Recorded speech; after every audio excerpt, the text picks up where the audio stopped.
Good afternoon, everyone. Thanks for joining us. We're just going to hang on here a couple of minutes just to allow more folks to join.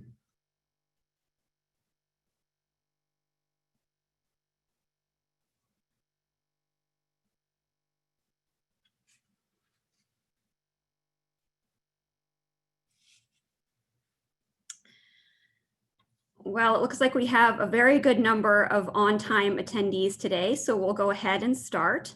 Good afternoon. My name is Jenny Needler. I'm a staff attorney with the American Bar Association's Commission on Immigration, and I'm honored to be here today with such a great group of panelists to discuss a new asylum rule published by the Department of Homeland Security and the Executive Office for Immigration Review, which is an office within the Department of Justice that oversees the administration of our nation's immigration courts.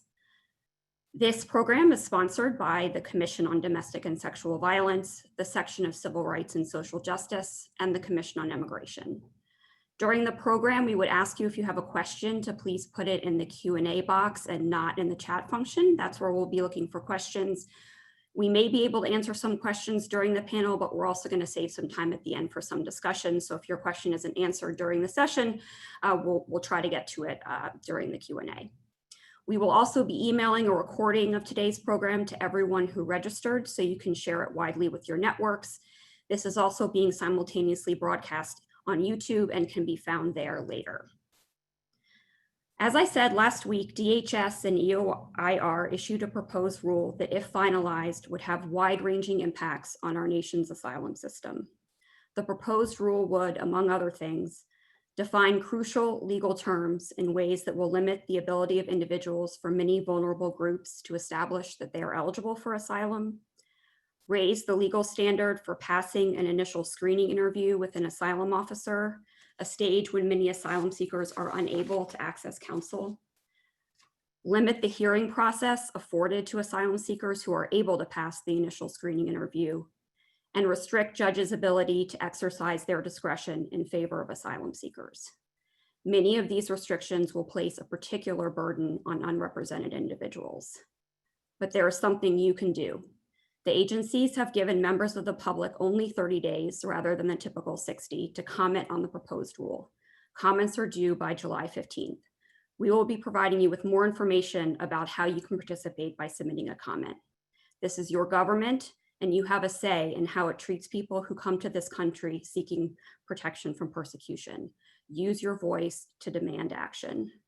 We're fortunate to have with us 4 experienced panelists who will explain in more detail what the proposed rule would do, the impacts it would have on individuals seeking humanitarian refuge in the United States, and how you can make a difference by submitting a comment. Our first panelist is Sharanya Krishnaswamy, Advocacy Director for the Americas at Amnesty International USA. Sharanya will give an overview of the most troubling aspects of the rule and how the proposed rule fits in with other recent asylum policy actions you may have heard about. Sharanya will be followed by Aaron Reichlin-Melnick, Policy Counsel at the American Immigration Council. Aaron will explain the ways in which the proposed rule would foreclose asylum seekers from receiving a fair day in court by creating procedural hurdles and stripping many remaining due process protections. Then Kirsten Phelps, co-director of client advocacy at the Tahirih Justice Center, will discuss the particular impacts of the proposed rule on women, children, and gender-based claims for protection. Finally, Mary Giovagnoli, Senior Counsel for Legal Strategy and Special Programs at Kids in Need of Defense, will provide us with a historical perspective on the rule. She will discuss how the proposed rule would turn asylum law on its head by sending a message of exclusion rather than inclusion.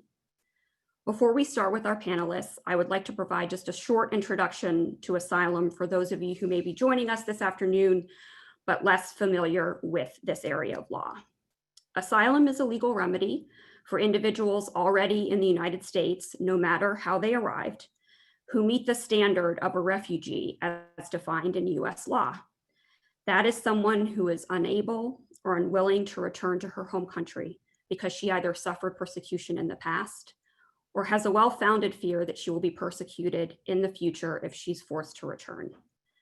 The persecution feared must be by a state actor or someone from the government or someone the government is unable or unwilling to control.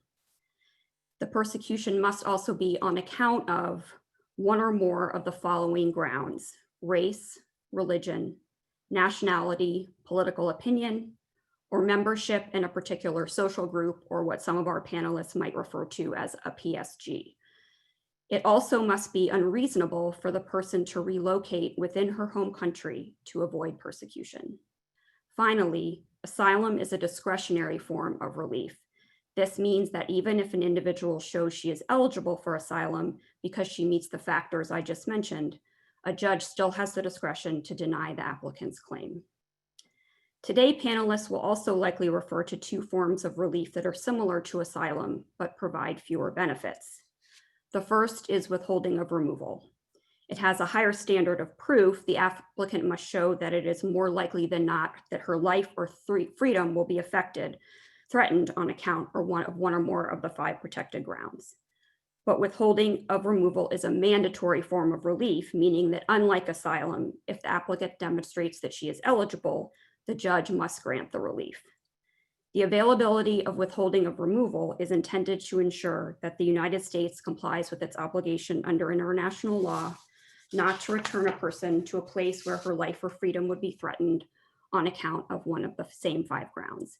This concept is known as non-refoulement, which is a word that you may have heard of in the past.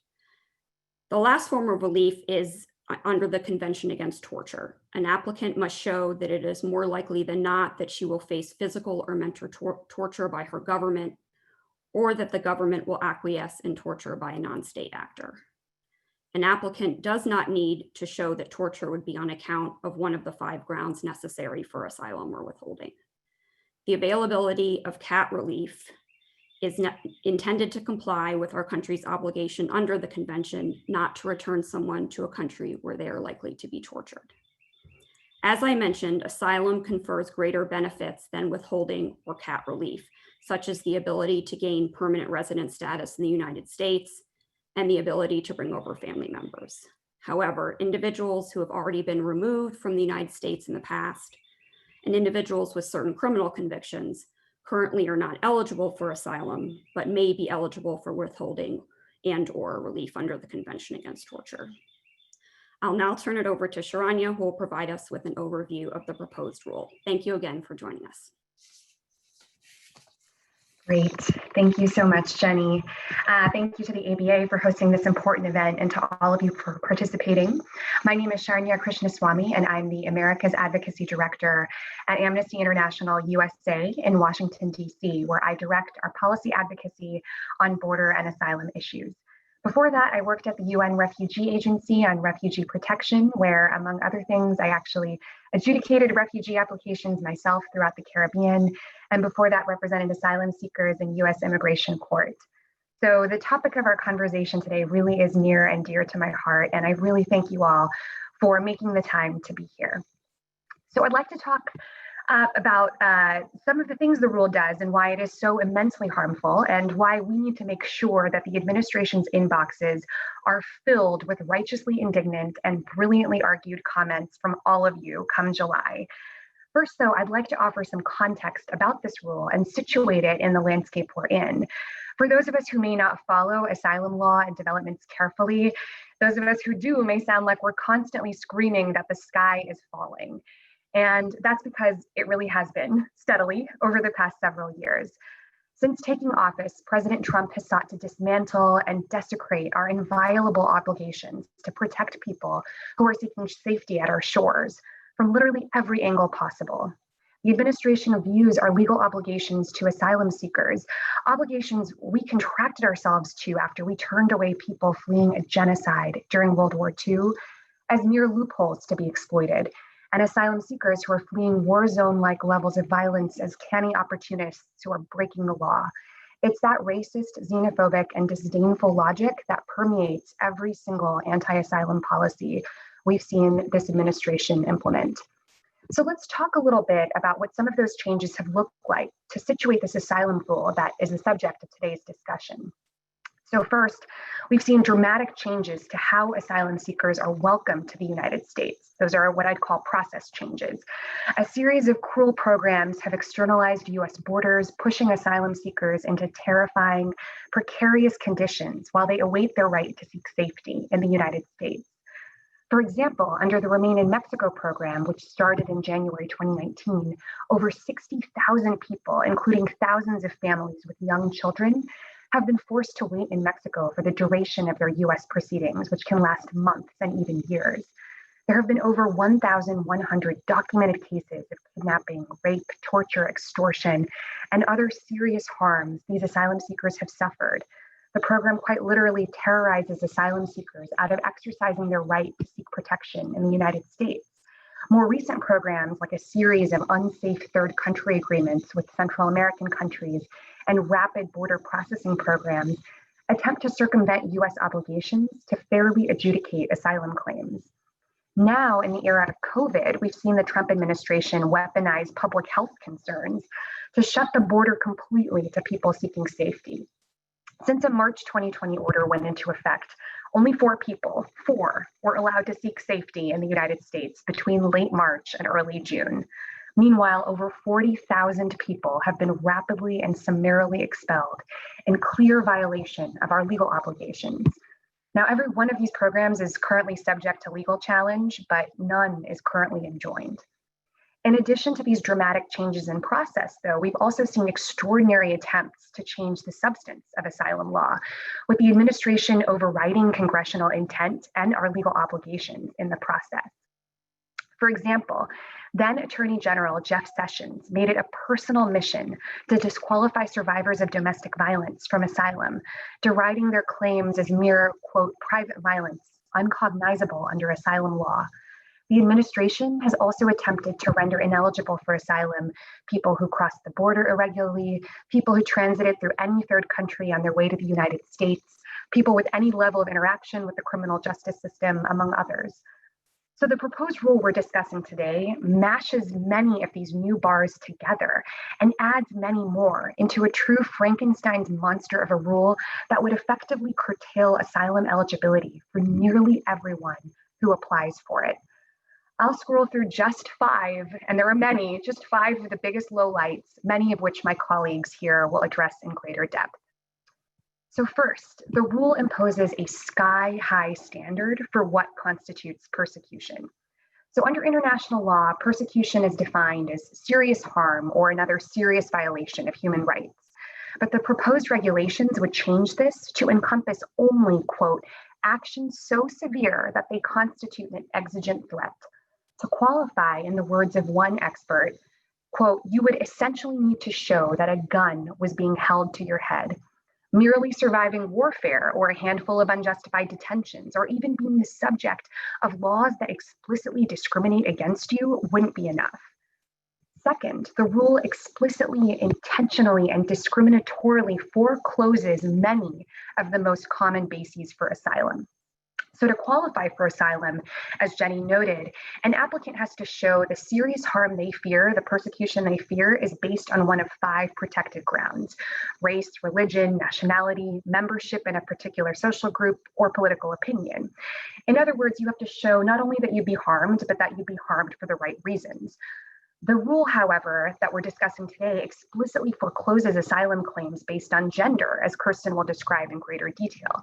It also forecloses claims based on, quote, generalized violence, which never has been a basis for asylum, but could potentially lead to asylum seekers being wrongfully denied because they come from countries with high rates of violence.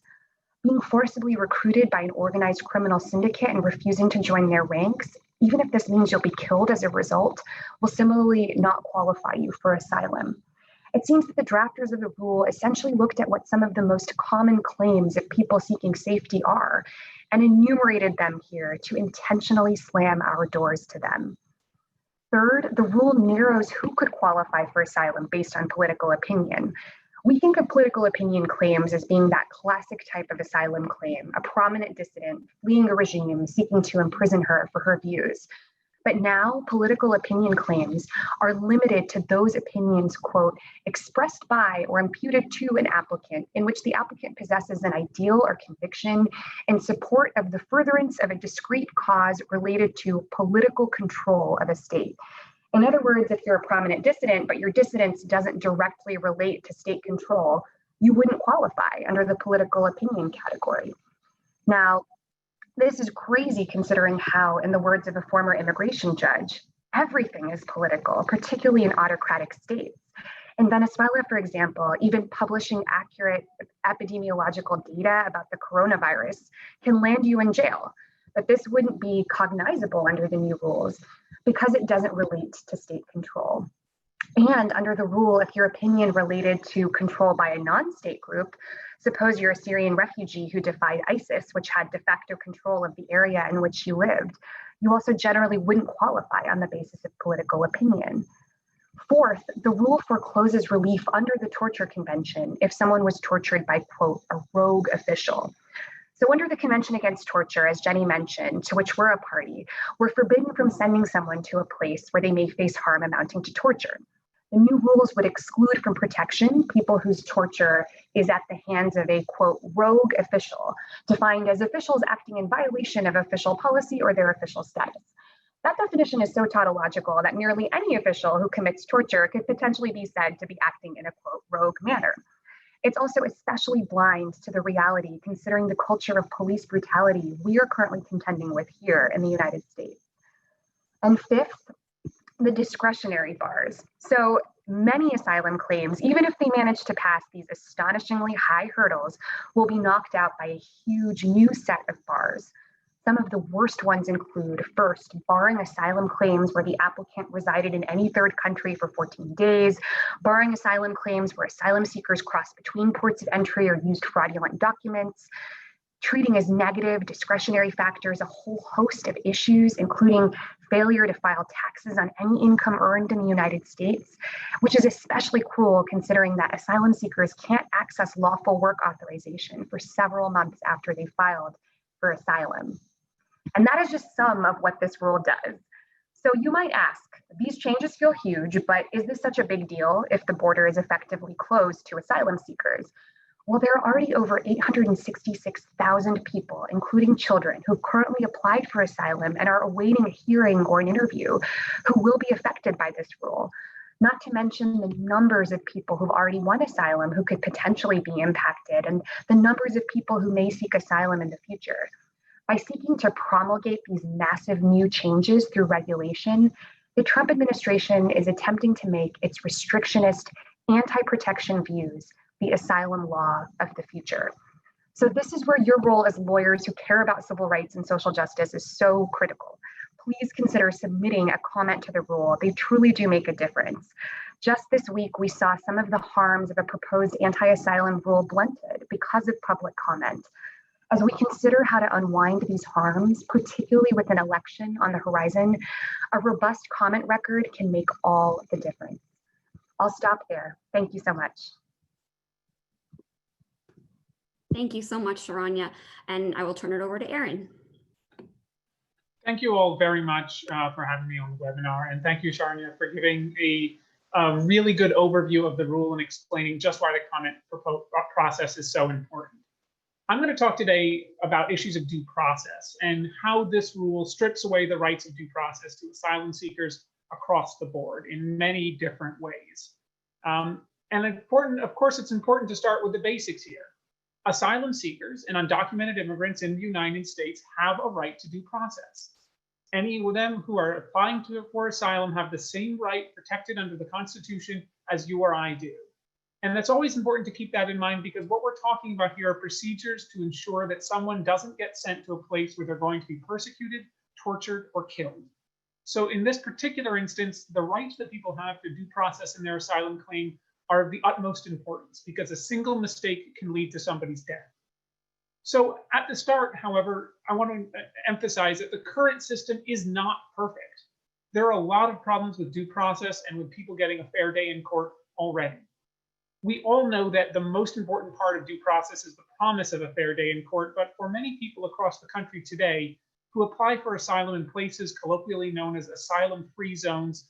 Many of them have no real chance to get asylum at the initial level of the court and can only succeed on appeal. So the current system isn't perfect, but it still has a lot of protections available for people who want to seek asylum. And most importantly, it still makes sure that people who have meritorious asylum claims can have that fair day in court where they get to argue their case in front of a judge. This rule, however, takes a lot of steps towards eliminating that. And this is particularly bad because asylum rules are inherently complex rules. Asylum is one of the most complicated areas of law, as any practitioner can tell you. And for those who don't have a lawyer, winning asylum can be extraordinarily difficult.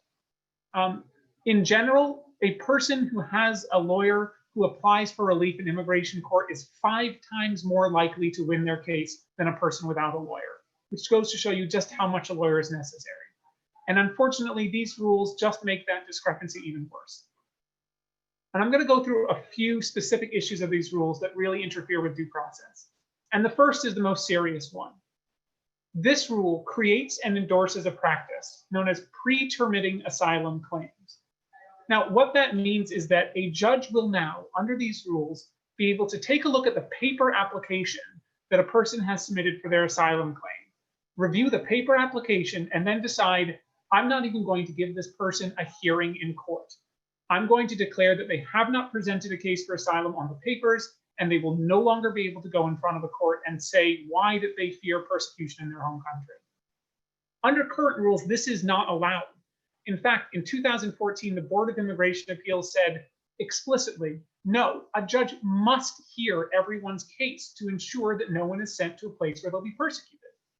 But in 2018, Jeff Sessions came along and he actually got rid of that decision, restoring the state of the law to before that. But this regulation would, for the first time, allow judges to simply wave their hands and deny someone any fair day in court at all, as long as a judge said, well, just on the prima facie evidence looking in front of me, I don't think you have a case. So that is particularly going to fall most powerfully on those without lawyers, those who don't know what words specifically to write on the asylum applications to ensure they get over that initial hurdle. And it's also going to be a problem because of these new definitions of persecution and torture and particular social group and political opinion that Charnia mentioned, and which Kirsten's going to get into later. Because somebody who doesn't know those new definitions, who just says, look, here's why I'm going to be killed in my home country, but doesn't know that suddenly they needed to articulate explicitly why their opinion is political to fall in these new rules, would then never get a chance to go in front of the judge and explain what's going on in their case. So that the ability to allow judges to pre-termit asylum claims, just never hear them in the first place, is the biggest change this rule makes to the asylum process. No longer will there be a guarantee of a fair day in court for everyone, but many will have no right to see the judge at all and explain why they're going to be persecuted. But for those who make it over the initial hurdle, well, now there's a whole new set of hurdles if you've made it over that far. Particularly, there are new grounds of what's known as a frivolous asylum application. When an asylum application is deemed frivolous, by law, that is a serious penalty. Because a person that a judge says their application is frivolous for, an asylum application is frivolous for, by law, under the Immigration and Nationality Act, shall be ineligible for any immigration benefits. That means if you submit a frivolous asylum application, you can never get a green card, you can never become a citizen, you can never get a visa, and that's it. You're no longer able to receive any immigration benefits at all. So the current rule to declare an asylum application frivolous is only one that a person knowingly submits deliberately fabricated evidence for, where a material element of the application is deliberately fabricated. So we're talking about people who go out of their way to ensure that they are committing a fraud on the court. That's what is required right now in order for somebody to have their application deemed frivolous. But no longer. Under this rule, a judge could declare an asylum application frivolous if it contains any fabricated essential element, even if it wasn't deliberately fabricated. Any application that is filed, quote, without regards to the merits of the claim, or any application which is, quote, clearly foreclosed by applicable law. Now, those last two are the biggest here because What does it mean to file an application without regard to the merits of the claim? The rule doesn't explain that. And I'm a lawyer, I practice in court, I don't know what that means. And so what you then have a situation where judges are going to be willy-nilly deciding, well, yours is frivolous because you didn't think about the merits of your claim. Because many people don't know asylum law and they'll be submitting applications without going through all the difficulties. And then finally, clearly foreclosed by applicable law. Well, there's another problem there. Because in immigration law, the Ninth Circuit might have a rule and the Fifth Circuit might have a rule that disagrees. So if you're in California and your asylum application is a definite winner in California, it might be a definite loser in Texas. So, but under this, if you're in Texas and you try to make the legal argument that would win your case in California, you could have your application deemed frivolous because you were trying to make an argument that could only be overturned by the Supreme Court and is currently clearly foreclosed by law. As lawyers, this actually poses serious ethical concerns because if you try to push the law for your client and present a claim that you know has won elsewhere but hasn't won yet in your court or may have actually been knocked down in your court, you might actually be ethically required to submit that claim. But under this rule, it could lead your client's application to be deemed frivolous and your client to be banned from any immigration benefit. And then finally, the frivolous new rule comes with a cudgel for those judges who work in asylum-free zones. It says that if you withdraw your asylum application, a judge doesn't have to declare it frivolous, so long as you withdraw your application with prejudice, take voluntary departure and agree to leave the country, withdraw any other applications for relief you might have, and agree to never appeal or move to reopen your case again.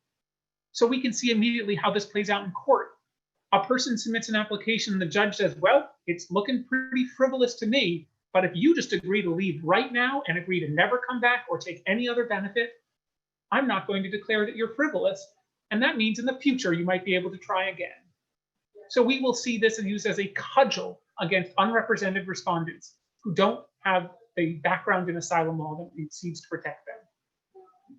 And then finally, I want to turn to the other things that stop people from getting a fair day in court, which are the bars to asylum that are newly created by this rule.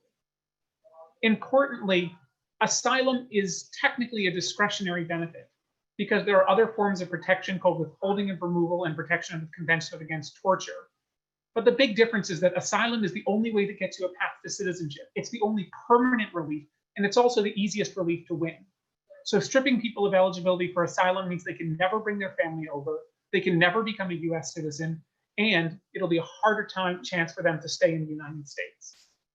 But under this rule, there are a series of new bars, many of which directly violate the Immigration and Nationality Act, including a rule that no people can be granted asylum except in extraordinary circumstances if they pass through 2 countries prior to coming to the United States.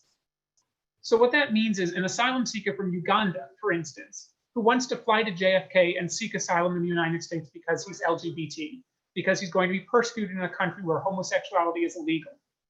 Well, I checked the flights that are currently available from Uganda to JFK airport. And if you want to fly from Uganda to JFK on the day this rule goes into effect, there are no flights that have fewer than 2 layovers in a foreign country.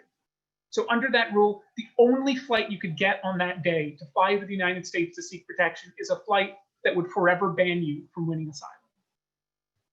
And of course, the rule goes even further. It bans people who fail to file their taxes or report even a penny of their income, even though, as Sharnya mentioned, a new rule that just came out yesterday delays the time that people can get work permits to at least a year before even applying.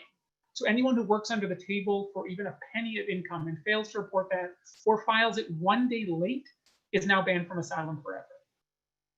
In addition, the rule says that anyone who's been undocumented in the country for more than a year is also forever banned for asylum, even though the law provides exceptions to people who have to file within 1 year. So all of these new barriers, including a barrier that says it's also a significant adverse factor to asylum if you cross the border without permission, which again is expressly allowed in the law. All of these new barriers of asylum will fall most heavily on the unrepresented respondents and those who are detained, who can't gather the evidence or the money to get a lawyer, or gather evidence. Not every single person will be denied under these rules, but it will be extremely hard to find a person who will be able to find asylum. all but the lucky few will be blocked. And most importantly, with pretermission and these new frivolous grounds, those judges who are already inclined to deny asylum will now have so many new weapons to block cases, while those judges who are inclined to grant asylum will have increasingly few avenues to make that possible. And with that, I'm going to turn it over to Kirsten to talk about changes to asylum law. Thanks, Aaron. Thank you, Jenny and Sharanya and Mary and all of you who are here today. In my role at the Tahrir Justice Center, I support legal advocacy for immigrant survivors of gender-based violence, which includes things like domestic violence, sexual assault, human trafficking, forced marriage, and more.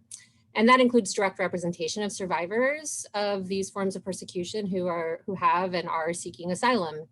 Aaron, thank you so much for talking through all the really disturbing due process pieces of it. There's one other one that's a little bit in the weeds that I'll highlight here, that there's a provision in this proposed rule that would deprive a large number, like a huge swath of asylum seekers, and sweep them into a type of process, even if they can get over that initial screening barrier that Jenny referenced, into a process that would foreclose any other remedies for which they might be eligible. So if they are in the country and something happens, or if they were a victim of human trafficking, they may have some other remedies under the relief, and they literally would not get their day in court to pursue anything for which they are eligible, not just asylum. And you know, as the fellow panelists have spoken, this rule would really, as written and proposed, would affect nearly all asylum seekers. But I'm here to talk more specifically about this rule as an attack on the rights of individuals who are being persecuted and who are experiencing violence on account of their sex or their gender identity. You know, we as a society, we have made great progress. There is greater recognition than ever that the violence that one experiences due to their gender is a form of persecution that is deserving of asylum.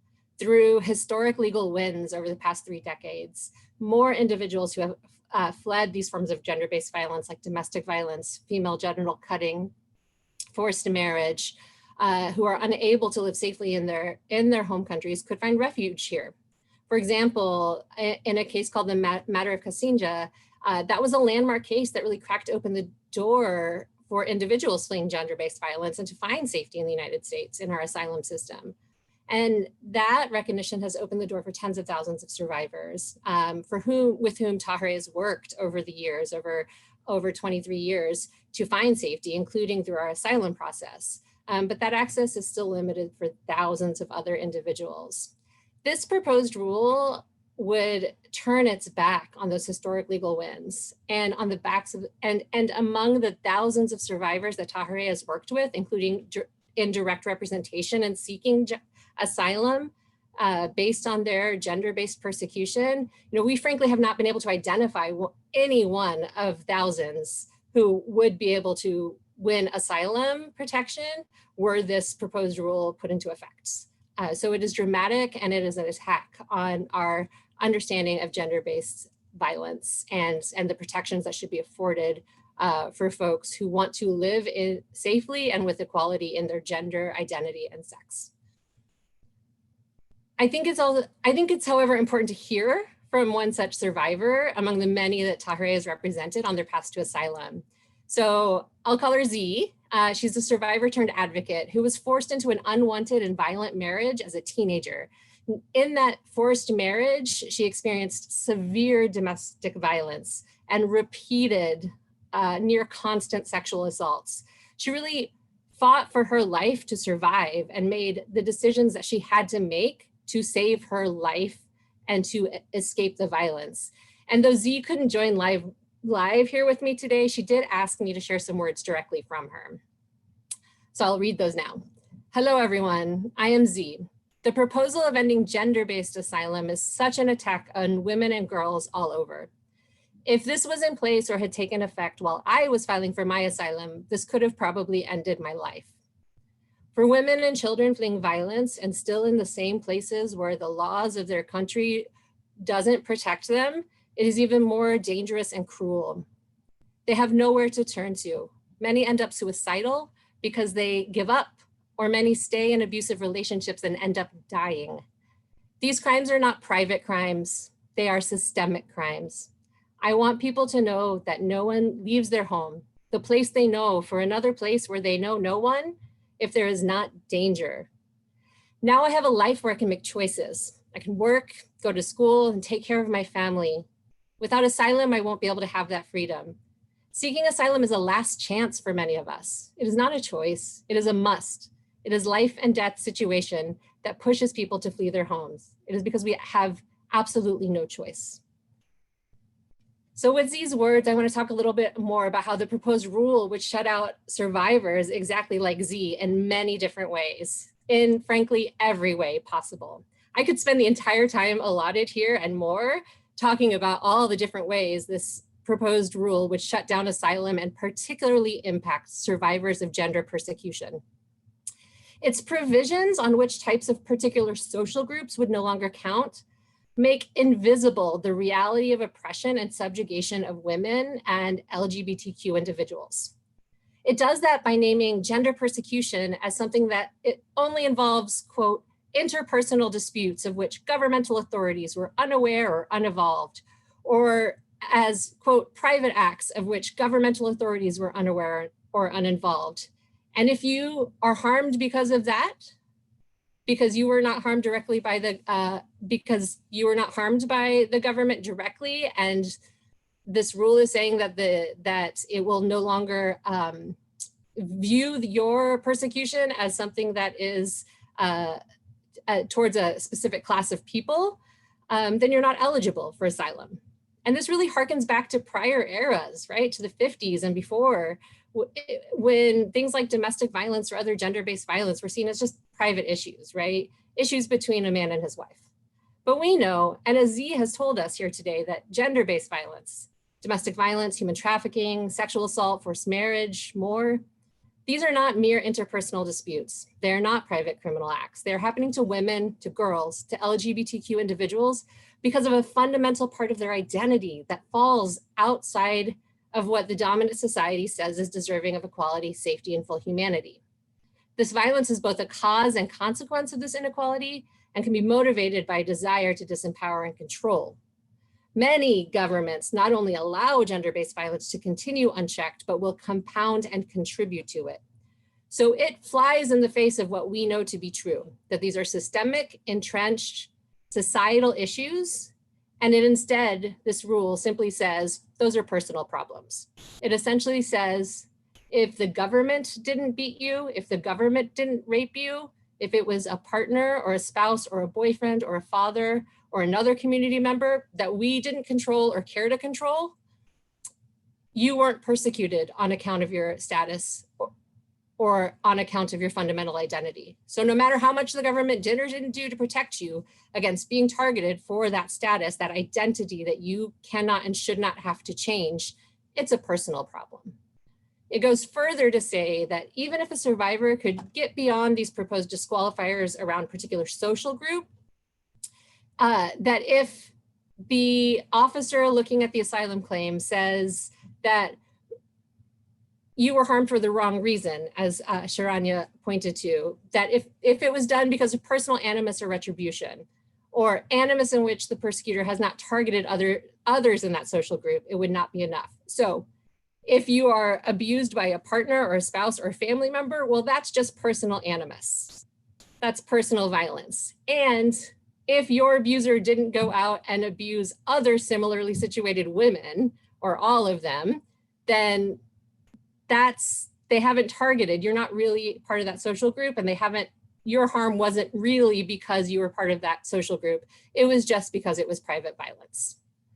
So from all angles, this proposed rule shuts down any avenue available for a survivor to assert a claim that they experienced persecution in the form of gendered violence on account of their membership in a social group, a fundamental and recognizable part of their identity. And that's something that the Refugee Convention and US federal statutes say is a basis for asylum. But it goes further. In attacking and narrowing the definition of what could be considered persecution because of one's political opinion, it would shut out almost all of the ways that we know women and others standing up to gender-based violence or in support of gender equality. It would say that's not politics. That's not an expression of political opinion. As Sharanya mentioned, it narrows the definition of political opinion to ideas or convictions and furtherance of causes related to a political control of a state. So what that means is that feminist political action, advocating for the rights of women and girls, for LGBTQ or non-binary individual rights would be excluded. It would exclude women I have represented in Asylum that fought against forced marriage, and for the rights of women in all areas of civil rights, the rights of women or girls to go to school, to live outside of strict traditional notions of gender identity and roles, for equal rights of women and others before the courts, for labor and employment rights, for property rights, you name it. It would simply say, that's not really politics for asylum purposes. If you were persecuted because of that sort of political activism, that doesn't count. No asylum protection for you. So there are a variety of ways in which every nook and cranny of this proposed regulation not only seeks to shut down asylum for virtually anyone, but has a compounding effect on survivors of gender-based violence. We know that when you have experienced trauma and things like sexual assault, it can take a very long time to be able to know how to tell your story or put words to your truth or be able to trust anybody to tell your story. So in compounding the due process problems that Aaron raised, added to that is if you can't find an attorney, if you don't have the words to frame what the truth of the violence and persecution that you experienced is, or you just can't bring yourself to say it out loud yet because you're terrified, because it's the worst thing that's ever happened to you, you would be shut out and denied, right? We see women and girls particularly who are fleeing with their children to protect their children from the same violence and persecution, and in making it nearly impossible to get asylum and only focusing and leaving perhaps only those lesser remedies like withholding or Convention Against Torture, it makes it more difficult for asylum seekers to keep their families together if they're fleeing persecution together. And this would really eliminate access to asylum for women and girls who are suffering harm.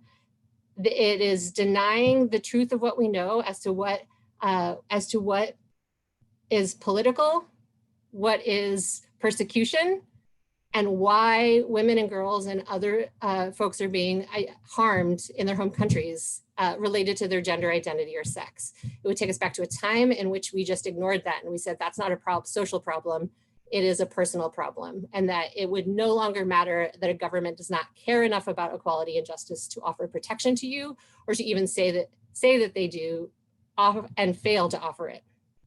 And finally, it rips apart the truth that standing up for equality and insisting on your rights as a woman or as somebody living outside of gender identity, traditional norms and roles is not an inherently political act. We know it's an inherently political act. We know that that anything short of attempting to overthrow a state or national government is disenfranchising the inherently political nature of how women and girls, non-binary individuals, trans men and women, other LGBTQ community members resist oppression and express and exert their political opinions and actions.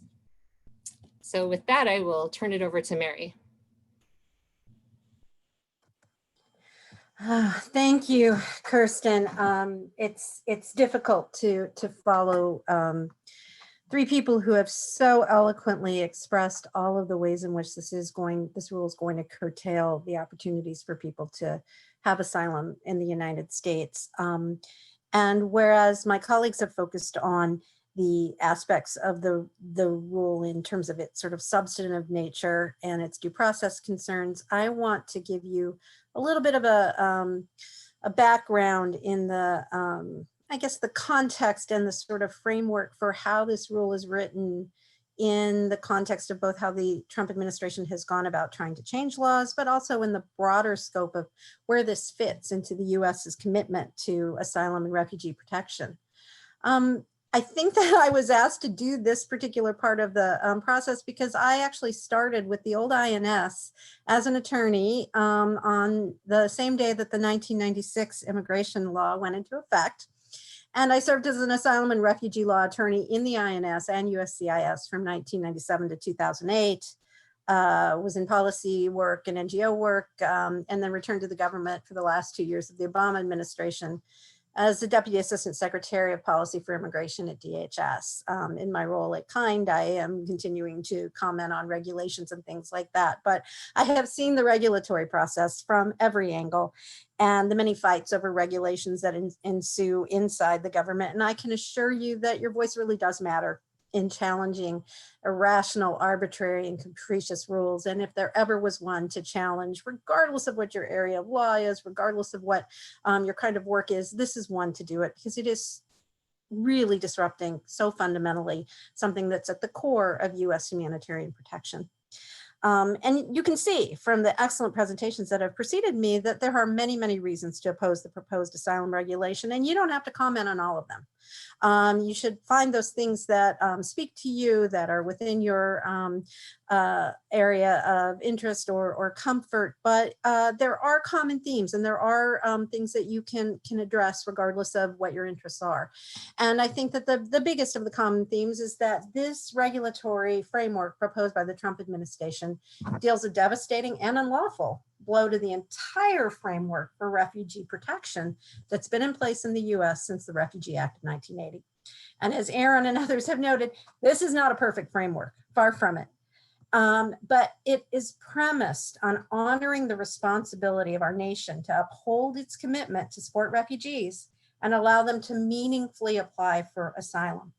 It's premised, in fact, on creating fair and reasonable access to asylum and related protections, roughly on the theory that it's better to cast a wide net than to create the unforgivable error of sending someone back to their death.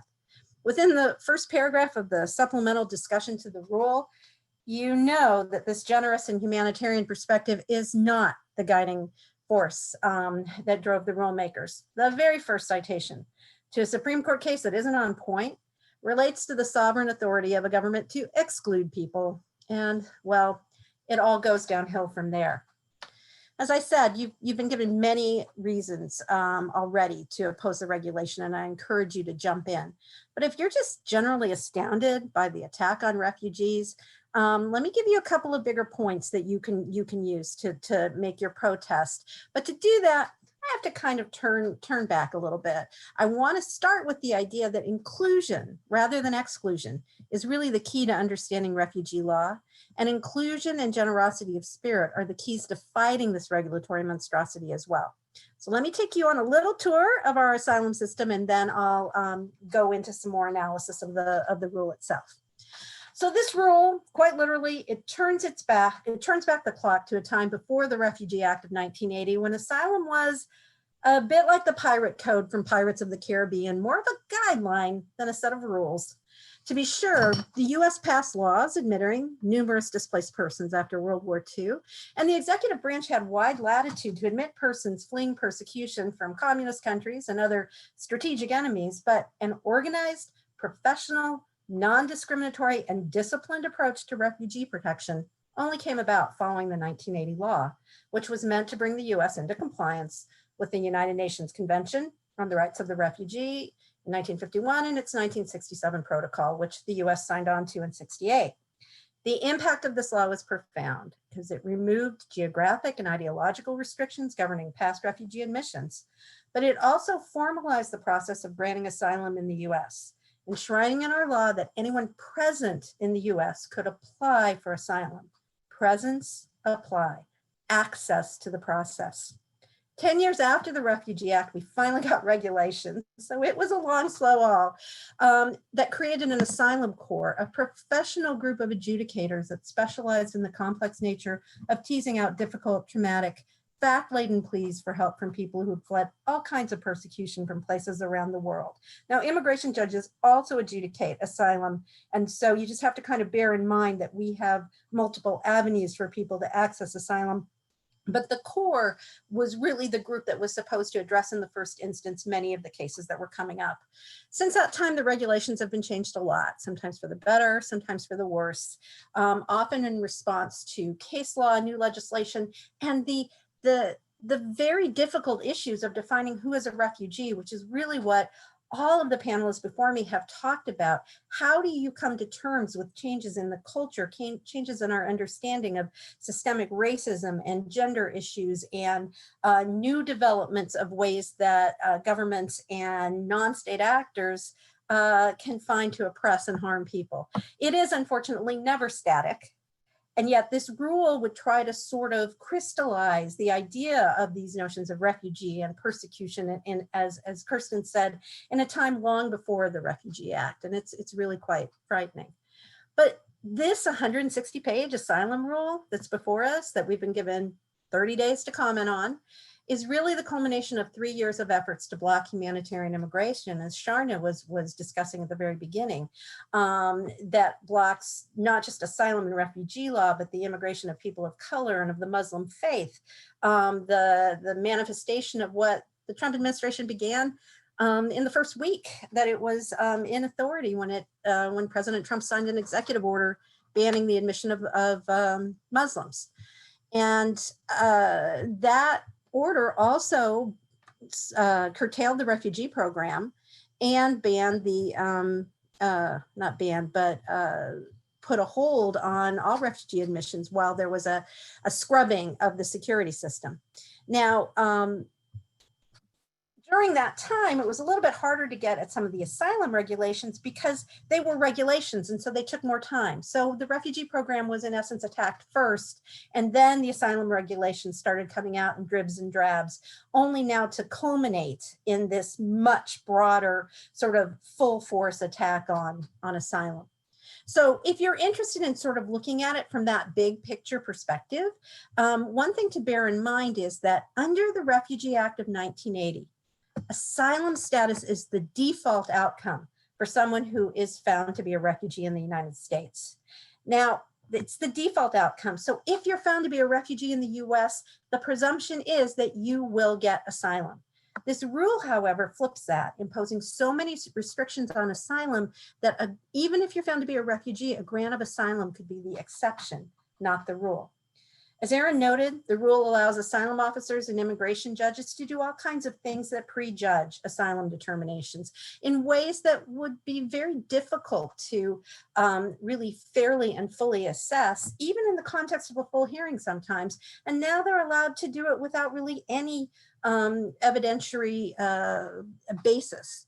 It also elevates, I guess, what you would call esoteric and marginal issues to center stage, shifting the analysis away from the core determination of whether somebody's a refugee to issues like firm resettlement and internal relocation.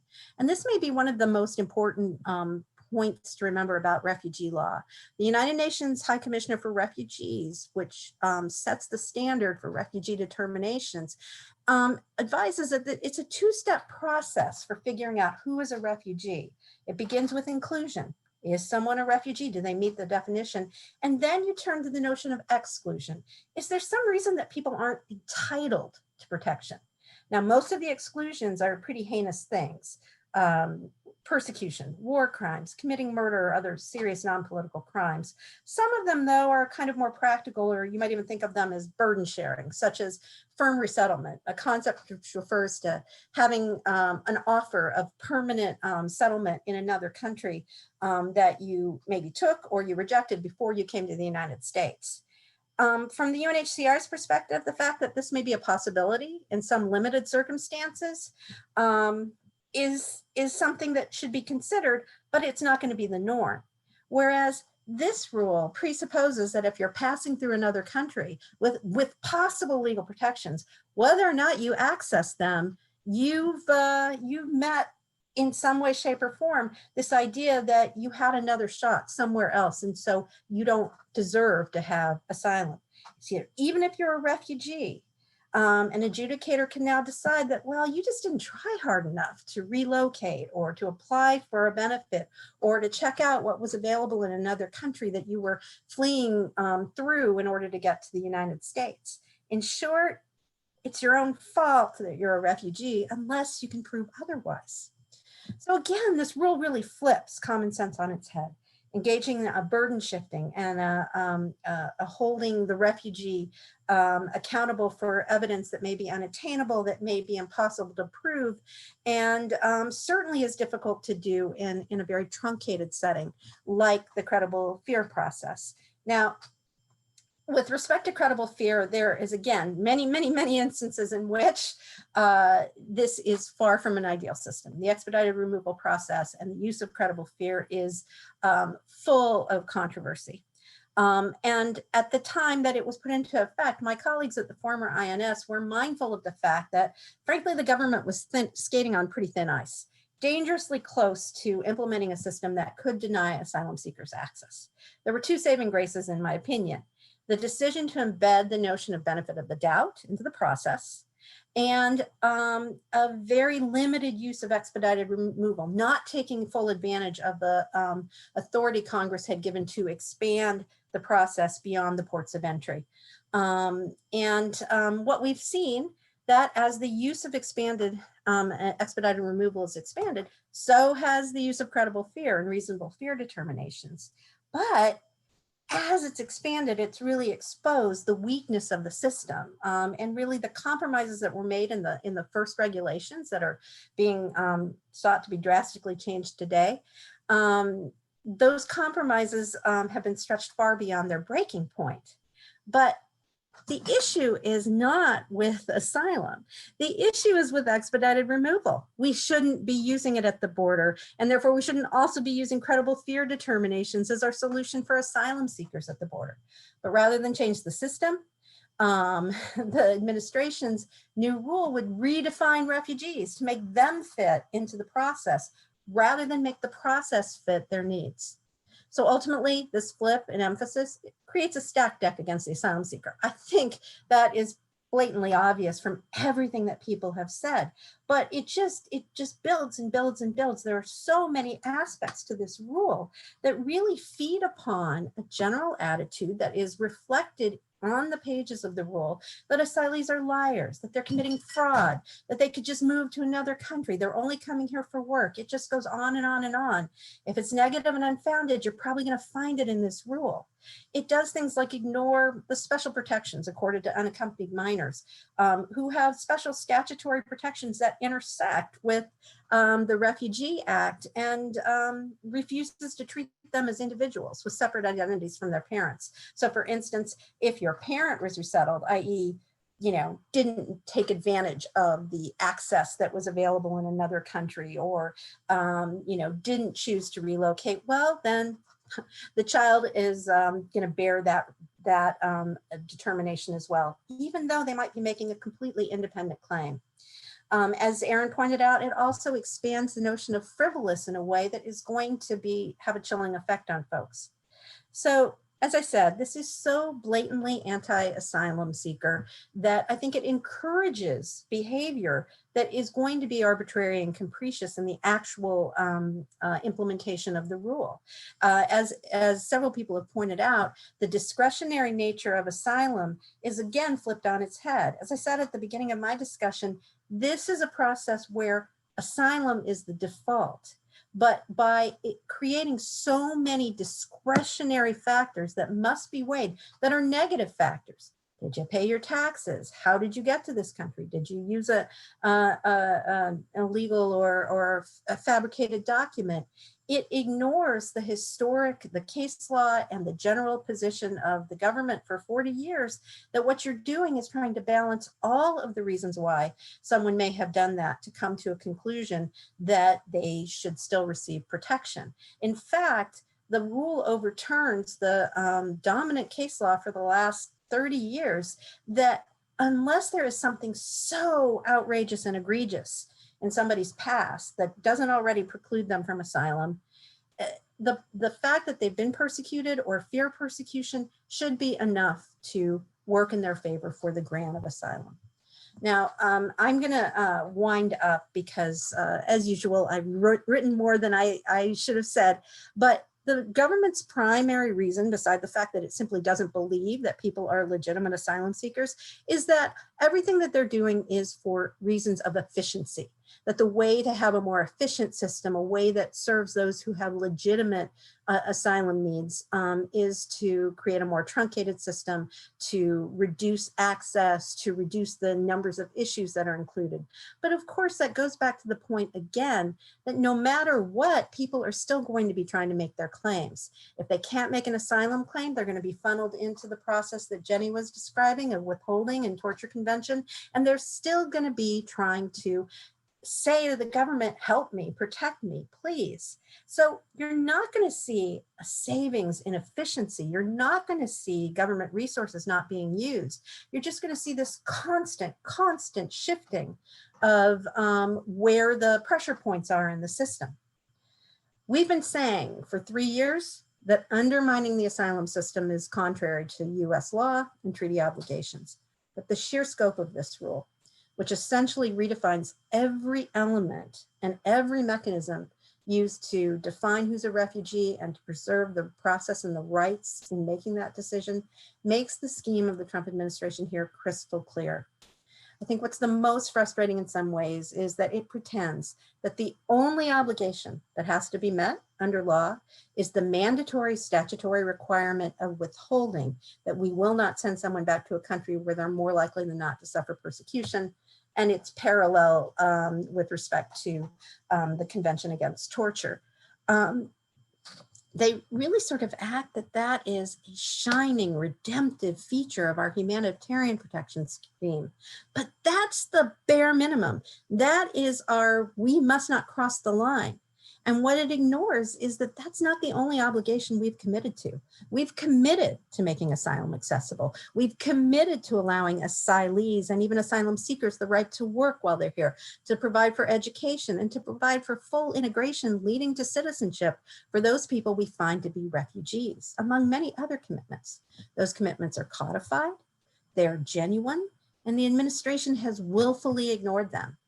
Using this opportunity to call the administration to account and stop this rule through your voices and your comments is essential, not only to honor those promises, but to honor the integrity and the philosophy of the American asylum system. Thanks. Thank you so much, Mary, and thank you to everybody for your really informative and impassioned presentations. Before we get to your questions, I did want to address what some people have asked in terms of what happens next. How does the process move forward from here? And as I was saying earlier, there are a 30-day comment period. I've put in the chat box, you can submit comments directly online through the government's web portal. And at that same link, you can find the text of the proposed rule itself. The comment period runs until July 15th. At that point, the government takes the comments received and it has to consider them. That's another empowering thing about submitting comments. The government is obligated to consider comments that are submitted.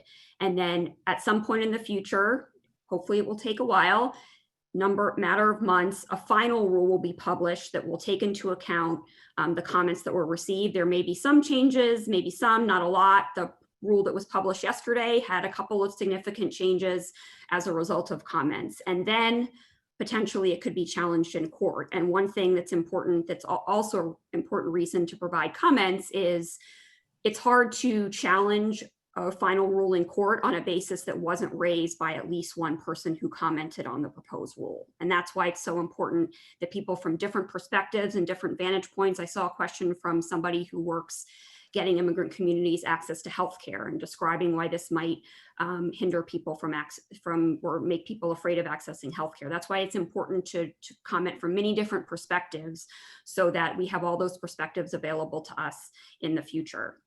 I've also put in the chat box, there are a couple different organizations, Tahare and as well as the Catholic Legal Immigration Network, that have landing pages on their websites about how to frame and submit comments. There are 2 upcoming trainings specifically on preparing comments to the proposed rule. I've put links to those registrations. Also in the chat box All of this information will also be provided to you in the follow-up email that all registrants will be getting after the recording is available, that will provide you with all these same links to make it as easy as possible for you to access the information that you need to form a comment. Also, we've had a lot of really amazing questions from everyone. I hope we're able to get to all of them, but if not, I just want to say in advance that we really appreciate everyone's engagement with the webinar, and we'll do our best to answer all questions. And I'm basically going to start with the ones that seems to be asked most frequently, and excuse me, and go from there. One question we've gotten a lot is, would the proposed rule, if enacted as a final rule, apply to pending claims? And would it apply to claims at asylum offices as well as the border? Is there anyone who wants to take? I think I know the answer, but I'd rather one of you all who actually knows it to provide it. Aaron or Sharanya, do you know? I believe it applies to claims that are pending as of the date the final rule is published, right? So it would depend on the date the final rule is published. Yeah, that's correct. And we've seen other rules that have been implemented apply to cases that are already in process and not yet finalized. So for example, the third country transit ban comes to mind. So it would depend on the final date of the rule's enactment, just as you said, Jenny, which we don't know about yet. And one of the things one of the subjects of your comment, if you are a practitioner who represents asylum seekers, could be to talk about the impact on the clients who are currently in an asylum process.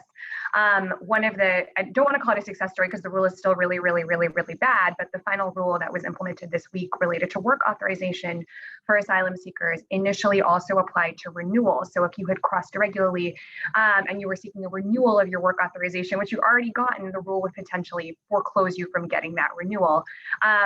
One of the elements that many advocates and attorneys commented on was the unfairness of that element, which was eventually taken out of the final rule.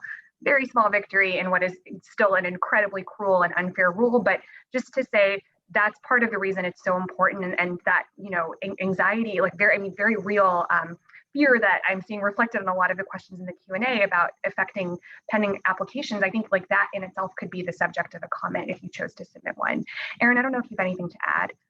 Yeah, so I just want to echo that and say the issue of retroactivity of whether the rules will apply to claims that were brought in the past is huge. There's actually in the law a presumption that new regulations don't apply to prior claims, but importantly, this regulation doesn't even mention that. It's not even discussed. There is no mention whatsoever of the effects of this on pending claims. So that should be a major topic of response to comments is you can't put 800,000 people whose cases are pending in total uncertainty as to whether these new rules would apply. And again, the new rules, if they do apply to currently pending applications, would mean that somebody would be punished for doing something that was completely fine 5 years ago when they came to the United States and sought asylum. Maybe they spent 14 days in Germany before they arrived here 5 years ago on a visa seeking asylum. Well, under the new rules, they'd be banned because they didn't apply for asylum 5 years ago. So I think that's one major thing that we should clarify. The biggest problem with the rule, aside from everything, is that under its explicit terms, there's nothing in it that says it doesn't apply to people with pending claims. Yeah, and Aaron, I would just add, I'm seeing some questions and comments about what that means, like what does pending mean, like pending before the board at an appellate stage. And, certainly I would read the intent of this regulation as proposed to include at least up through a Board of Immigration Appeals adjudication, because that is within EOIR and the Department of Justice, which is promulgating this joint proposed rule. Also seeing some comments about, rules like this would really increase the likelihood or force more folks who are asylum eligible, who would have been asylum eligible or asylum seekers, to just live undocumented in the US. And so that's not justice, and that's not the intent, as Mary so beautifully described, of the statute and of the Refugee Convention. So also good points if that compels you to include in your comments. I've also seen a couple of questions about people who've already been granted asylum and maybe even have permanent residence or citizenship status as a result of that asylum grant. I would welcome the thoughts from the panelists, but I think my view would be I wouldn't put it past this administration to try to go back. And I mean, they have the denaturalization new unit of the Department of Justice. But that, I mean, the government has finite resources. So I think it just depends on how much of are they gonna be looking for people who won a claim based on gang violence that might not have been won now. It may make a difference whether the person has had a severe criminal conviction since that date or something like that. But that's speculation on my part because I don't think we know, but I welcome anybody else to weigh in. So I completely understand your concern, but I don't think, and I don't think we know, but I don't think it's probably going to be a top priority of the finite resources, again, unless there's some law enforcement reason, would be my guess.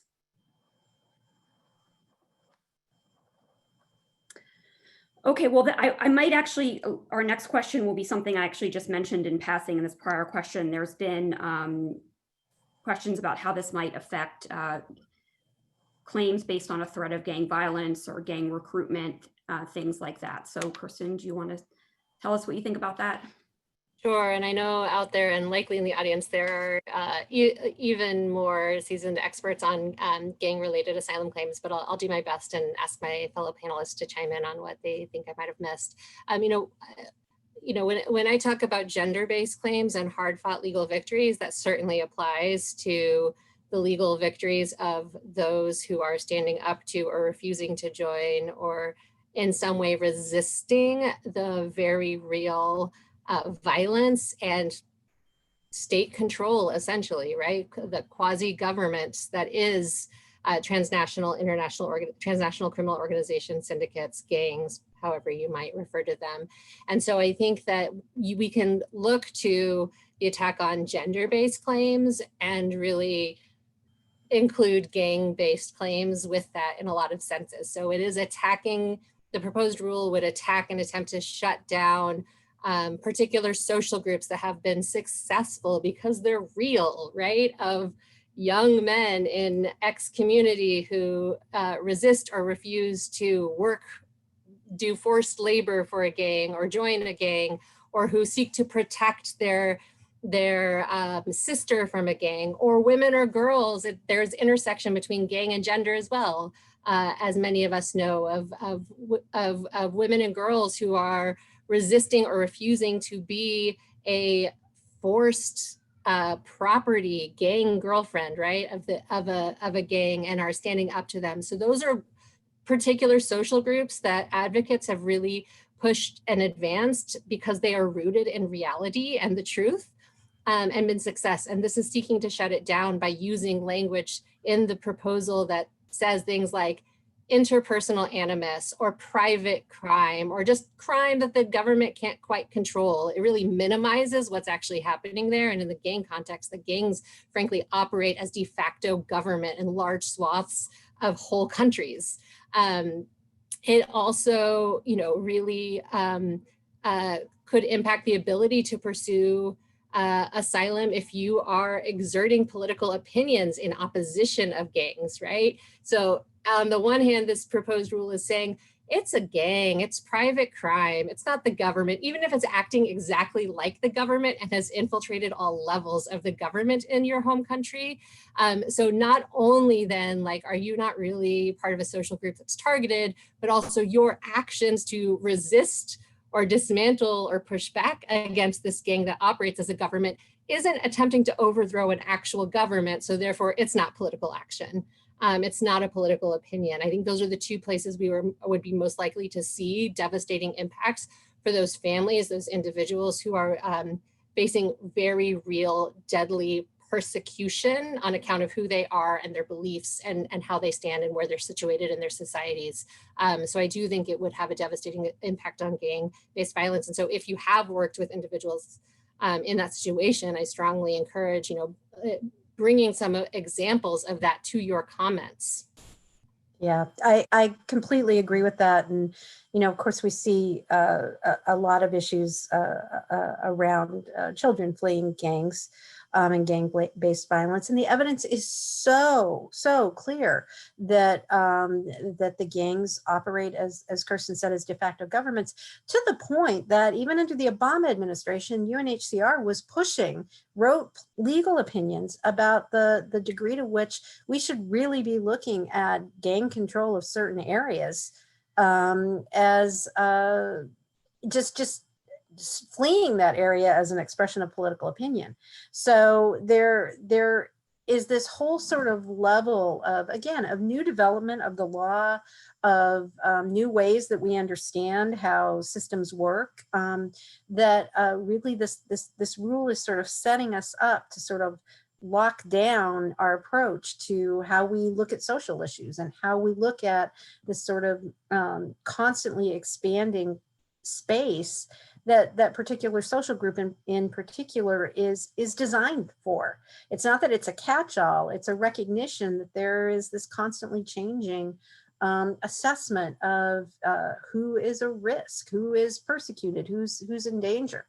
And I think that it really will undermine so many things. And so please do provide examples and try to show specifically, if this is your sort of bent on this, how this is going to affect your clients or clients that have already received asylum but wouldn't have been able to otherwise.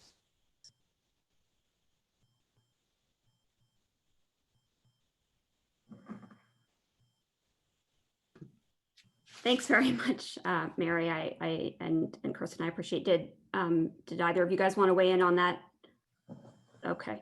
I think another question that we had was how the processes for example, determining an application frivolous for asylum or pre-terminating an asylum application would affect a person's ability to proceed with claims for a withholding claim or claim under the Convention Against Torture. And Aaron, I think maybe you can take Yes. Yeah, thank you for raising that. I didn't mention it in before when I was talking about pre-termitting, but the rules pre-termitting, the rules on pre-termission, so denying people a day in court, apply to asylum, withholding, removal, and protection under the Convention Against Torture. So if a judge finds that you didn't make a prima facie, like a first look claim, on its face eligible claim for relief under either of those three grounds for relief, the judge can just deny you your day in court entirely. Another question that we got, which an area we haven't touched on as much today, so I thought we might try to speak about briefly, is how, if at all, does the proposed rule impact the standard that's used in initial asylum screening interviews, like credible fear interviews or reasonable fear interviews? Is there anyone who would like to try to answer that question? Aaron or Mary? If not, I can take a stab at it, but. Okay.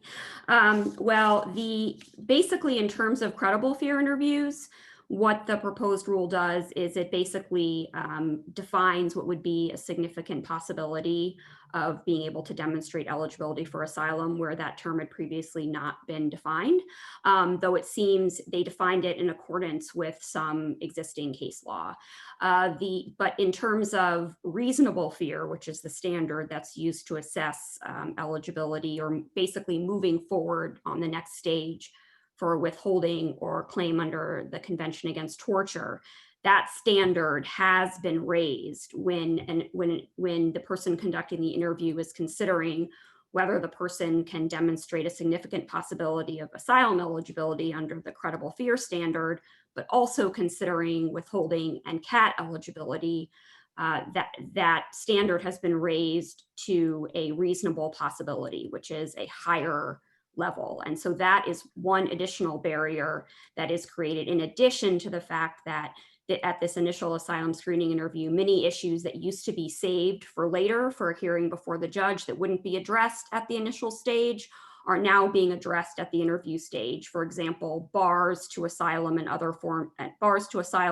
and some withholding relief, things like whether you've been firmly resettled in another country, and other issues, whether you could internally relocate within your country.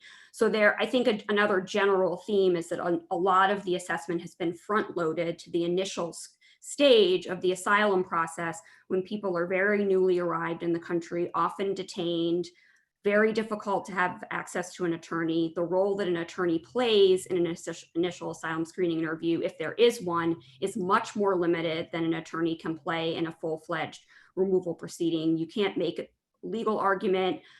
You're really confined to a statement at the end of the interview. So another area is just the importance, or the cutting off of full review of claims for things like pretermission and frivolousness, but also by front loading the consideration of important legal issues that have never been considered at the screening stage, and making it so that it's much harder for asylum seekers to have those claims heard on a more fulsome basis. Aaron, I don't know if you wanted to add anything to that. I want to add something slightly related on the issues of front loading.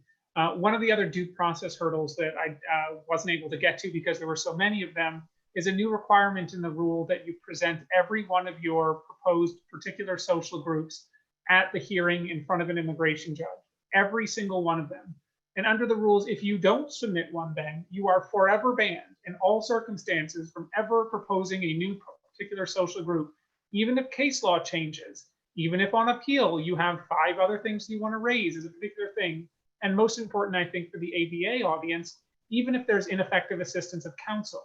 So this is actually likely a violation of the Constitution. Under this rule, if your lawyer is your lawyer's performance is so deficient that it qualifies as ineffective assistance of counsel under the Constitution, you would still be banned from presenting a new particular social group on a later hearing once you've successfully overturned your deportation order because of ineffective assistance of counsel. You would have to go back and make the same arguments that your constitutionally deficient lawyer made, because under this rule, any particular social groups not raised at the initial hearing are forever deemed waived.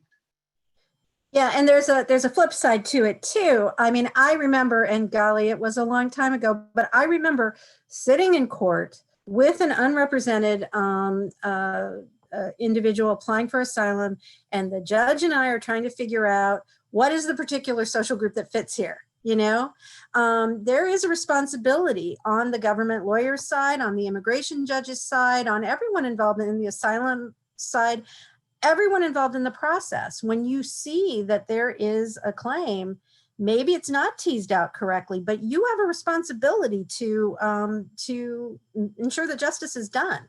So I think that in some ways, this rule also is designed to really restrict both the freedom and the ability of government attorneys and other adjudicators and judges to really act in the spirit of the law. And I think that's quite dangerous as well. We've had a couple of questions about how the proposed rule would impact unaccompanied minors and other children seeking asylum, given the special protections that are provided for them. Is there someone who could provide a little summary about how, if at all, this proposed rule would change things for unaccompanied children? I mean, I can give you sort of a quick sketch, which is unaccompanied children under the Trafficking Victim Protections Act are not subject to credible fear screenings. And are entitled to be able to raise a claim in immigration court and then have that claim first adjudicated in the asylum office. I think there is significant concern and lack of detail about how some of those things would translate under this set of rules. The TVPRA has got to be honored, and yet the administration frequently ignores those controlling laws. So that's a concern, and we've had to litigate over some aspects of that already. But the protections for children don't extend to things like discretionary asylum denials or firm resettlement and relocation, or I would think that you wouldn't ask a 16-year-old if they'd paid their taxes, but there's that kind of level of pettiness and punitive nature where frankly, the asylum officers, I think, are required to ask and look at those kinds of questions. So again, curtailing sort of a common sense and compassionate approach. And I think that, unaccompanied children and other children seeking asylum independently are going to be subject to these bars and these problems, just as adults would. We've also had a question about whether in some ways the proposed rule might encourage forum shopping in some way because the legal standards in different circuits are different, as Aaron mentioned before. And I think Aaron was interested in answering that question. Yeah, I mean, I think the mention before with the frivolousness standard about clearly foreclosed law and how that might matter depending on where you're applying for asylum. It's possible that it could encourage forum shopping, but realistically, people generally live where their family and friends are. And so people don't have the ability to pick up and move to California or San Francisco or New York, where the best judges are, in order to seek asylum. And most importantly, those who are held in detention, where they're held is solely in the discretion of ICE. And ICE can choose to transfer somebody, and often does, transfer asylum seekers to Louisiana and Texas and places where the judges are horrible and the law is horrible too. So very few people will be in the Ninth Circuit because there's a few thousand people who would probably be held in the Ninth Circuit and be able to benefit. But most asylum seekers are sent to the Deep South, especially with expansions of detention contracts that have happened over the past few years. Thank you. And I think another question we've gotten, another area of the proposed rule that we haven't been able to get to, but that I personally am curious on your all views about, and I find interesting, is that would ban consideration of cultural stereotypes as evidence to support an asylum claim. Does anyone have any idea what that means and how it will be applied? I mean, I think I get the point of it, but someone is asking what evidence will be allowed, and I'm not sure I know. That's a great question. And I think it is intended to present the unsolvable paradox of there is no evidence you could possibly present, and all the evidence that you have that's very valid and real, it no longer counts. That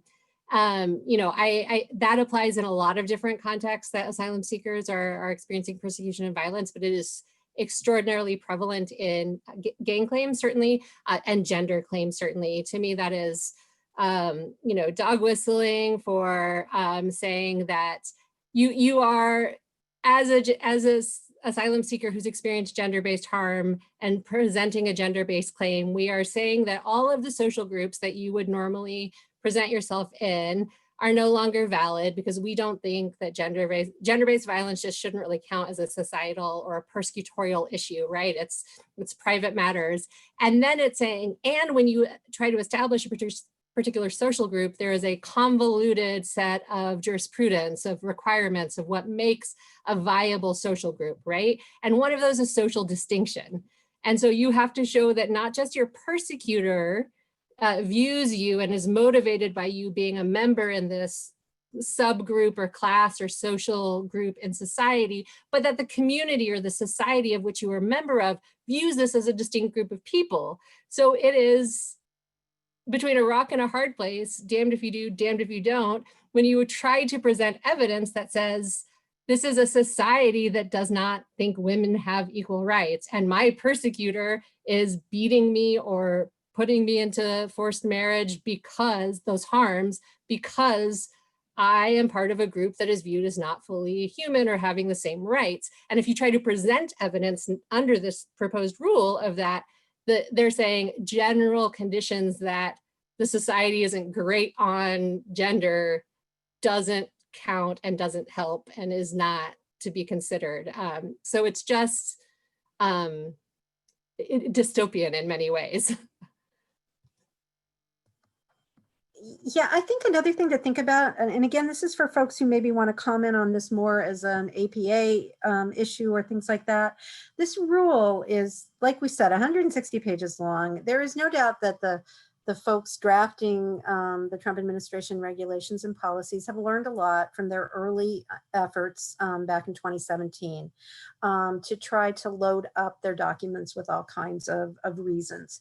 And there is, in formulating that particular provision, there is this outrage in the supplemental discussion that we would, you know, make claims that are unsubstantiated and that go to the lowest level of cultural stereotypes.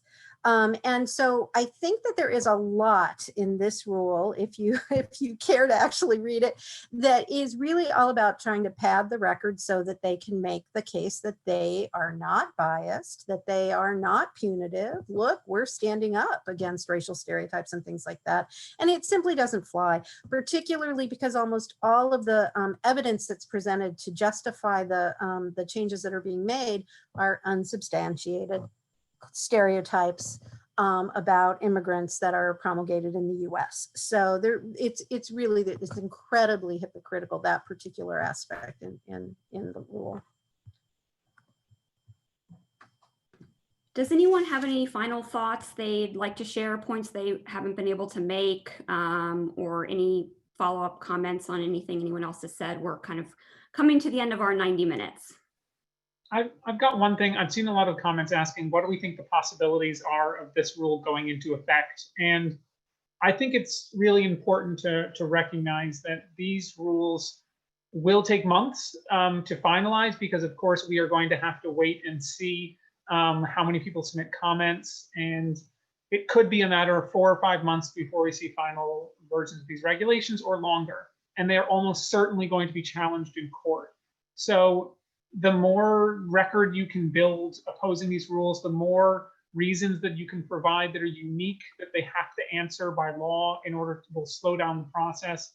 And it's just going to come down to building the record for legal challenge and hoping in many ways that a new administration would immediately withdraw any attempts to put this rule forward, or that the administrations or that the regulations get struck down in court. And then finally, I see a lot of people saying, like, how do you counsel your client on this? I think it's the same way that everybody's counseling their clients about everything that's happening these days. You just have to go in with full knowledge that the ground is shifting under your feet and there's nothing certain. I think, Aaron, I don't even want to follow that up because it's a great place to end, but we were asked to comment briefly on confidentiality. So I said I would jump in. There also is another provision that, again, for reasons of largely efficiency, takes away the confidentiality protections for the most part that asylum seekers have enjoyed, you know, for the last 20, 30 years. It's largely due, I think, to allow the government to have easier access across the board to the information that may be contained in an individual asylum seeker's file. I was aware of many times when there were other government agencies that wanted to go fishing and sort of do a deep dive into lots of asylum records without any real reason to do it other than some generalized suspicion.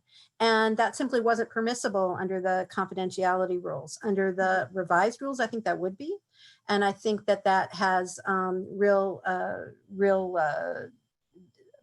privacy implications, and it also has real implications for endangering asylum seekers whose cases should be confidential, whose families may still be in the country that they left behind, and who may have a government, if they're claiming that they've been harmed by them, who would want to retaliate against them or the family. So it's really it's very kind of hidden in there, but it's also very important, and yet another angle that should really be considered. I would just mention in closing that my understanding is that the information provisions of the proposed rule are subject to a separate 60-day comment period. So to the extent your focus is on information, you have a little more time. We have had some questions about whether the comment period is likely to be extended. A number of organizations have made that request. I think it's still worth it to, you know, contact your congressperson.